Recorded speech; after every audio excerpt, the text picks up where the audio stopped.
Taip, tai dabar turiu daug klausimų, kaip įkelti kažkokį brėžinį į turimą, ar tai būtų planas, ar pjūvis. Mums reikia kažkokį objektą iš kito brėžinį įkelti į mūsų turimą brėžinį. Kaip tai yra daroma?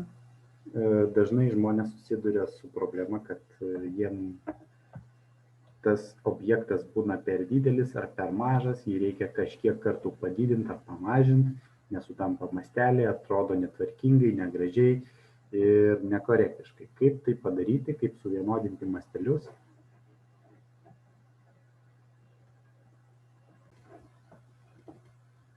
Aš turiu pasiruošęs kelis atskirus brėžinius, tai yra klozeto brėžinį ir kriauklės brėžinį.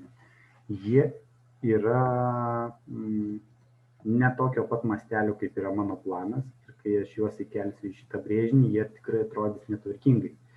Ir šito pavyzdžio mes pasižiūrėsim, kaip turėtume susitvarkyti tuos objektus. Tai pradėkim. Įjungiam klozeto brėžinį. Štai jis. Mums jį reikia įkelti į mūsų planą. Pažymim visą objektą, spaudžiam Ctrl+C, grįžtam į mūsų pirmo aukšto planą, spaudžiam Ctrl+V. Štai koks yra mūsų klozetas, labai gerai. Dabar atsidarom kriauklę. Štai yra mūsų kriauklė. Darom tą patį, pažymim objektą, spaudžiam Ctrl+C, grįžtam į pirmo aukšto planą, Ctrl+V. Štai mūsų kriauklė yra labai mažytė. Tai mes galim iš karto pasižiūrėti, ar jinai tinka.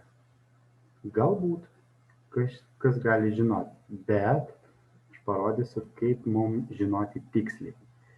Jeigu mes žinom, kad mūsų kriauklės plotis turėtų būti 700 mm, o dabar jis yra 686 mm, tai kaip mums pakeisti mastelį taip, kad ta kriauklė būtų 700 mm pločio? O padaryti tai labai paprasta. Su skaičiuotuvu turim pasiskaičiuoti, kiek kartų mes turim padidinti mūsų objektą. Tam, kad nustatyti, kiek kartų turim mūsų reikiamą skaičiuką 700 dalinti iš turimo. Reikiamą iš turimo 686. Enter. Gaunam tokį skaičiuką negražų, kur po kablelio yra labai daug skaičių. Tai tiesiog yra aktyvus mūsų skaičiuotuvas, spaudžiam Ctrl+C. Grįžtam į mūsų DVG brėžinį. Pasižymim tą objektą, kurį norim didinti arba mažinti ir spaudžiam ant bet kurios rankenėlės. Rankenėlėm aš laikau tuos kvadračiukus mėlynus. Tai bet kurį paspaudžiam kvadračiuką, kad jis taptų raudonas, tarkim šitą. Tada 3 kartus spaudžiam tarpą. 1, 2, 3. Ir šitoje eilutėje spaudžiam Ctrl+V. Nesuveikia. Dar kartą. Va. Įkėlėm mūsų skaičiuką. Noriu atkreipti jūsų dėmesį, kad po kablelio jis man iš skaičiuotuvo kopijuoja su kableliu. O man reikia, kad vietoj kablelio AutoCAD'e būtų taškas. Kitaip AutoCAD'as nesupras. Tai keičiam kablelį į tašką, spaudžiam Enter. Štai, kaip jūs matot, pasikeitė mūsų plotis. Mes padidinom 1 kažkiek ten skaičių po kablelių karto ir tada mūsų objektas tapo tinkamu pločiu. Dabar mes jį galim įkelti. Tai aš paimsiu tą objektą, dabar sugrupavau jį, kad būtų vienas objektas, o ne krūva linijų. Ir mes jį įkelsim į mūsų brėžinį.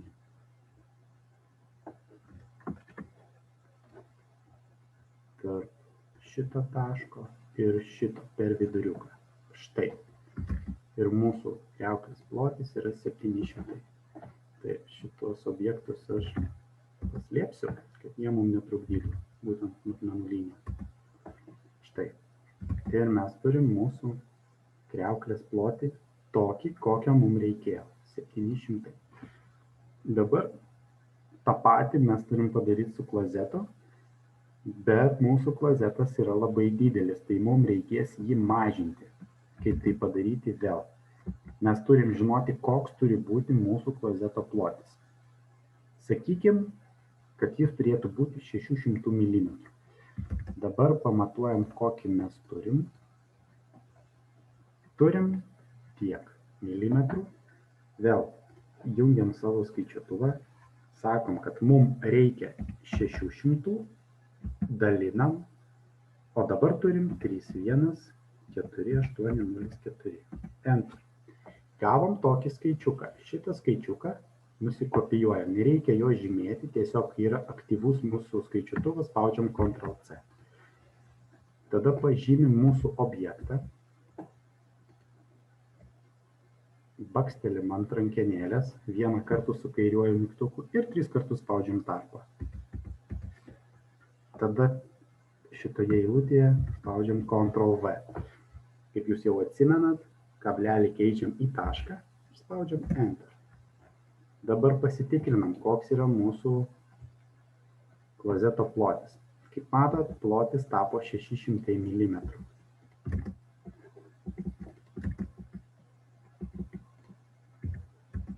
Tai dabar vėl aš paimu tą klozetą, dabar jis yra kaip atskiros linijos. Tam, kad jis būtų vienas objektas, galime padaryti bloką arba galime sugrupuoti visus tuos parinktus objektus, paspausdami mygtuką Group. Štai. Ir dabar įkeliam į mūsų sanitarinį mazgą.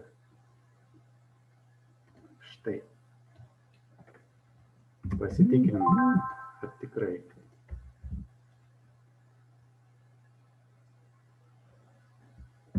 Tikrai plotis liko 600 mm.